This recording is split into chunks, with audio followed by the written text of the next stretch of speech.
Ал ағайын, құрметті бауырлар, мынау шүгін батареяның пробкасы міне мынау. Осы пробкаға лионды қалай дұрыстап ораған кезде су ақпайтын, су жібермейтін болады, соны көрсететін боламын. Мінекей қараңыздар, мына жерде резбі бар, резбі. Осы резбі біткеннен кейін міне бір 5 мл орын бар. Осы жерге ораймыз. Алдымен мына пробканы бұлай кіргізіп аламыз, мінекей қараңыздар. Сосын мінекей жаңағы резбі біткеннен кейінгі 5 мл орын қалды. Енді осы орынға мінекей мына лионды аламыз да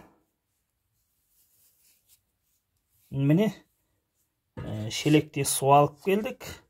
Осы шелектегі суға саламыз.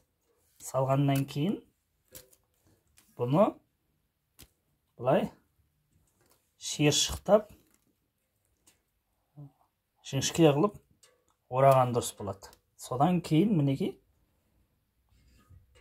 бұл пробка оңға қарай бұрылатын болса, оңға қарай, солға қарай бұрылатын болса, солға қарай мынаны лионымызды ораймыз.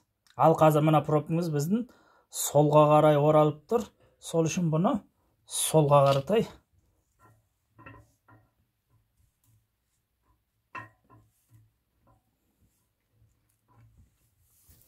тағы да саламыз.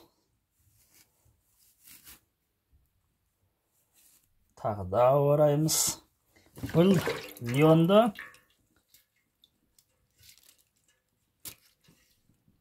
осылай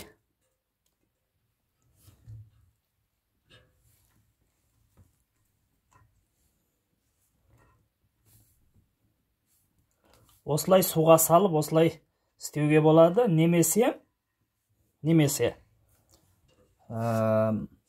силикон араластырып, силиконмен бірге орап тастауға болады. Ол кезде өте мықты болады.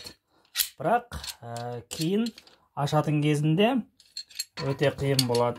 Содан кейін мінекей мынандай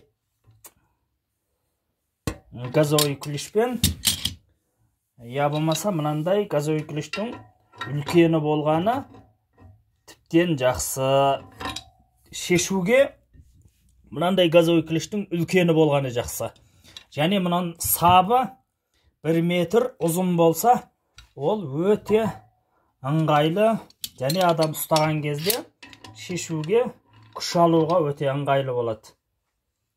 Мінекей бұрақ қойдық.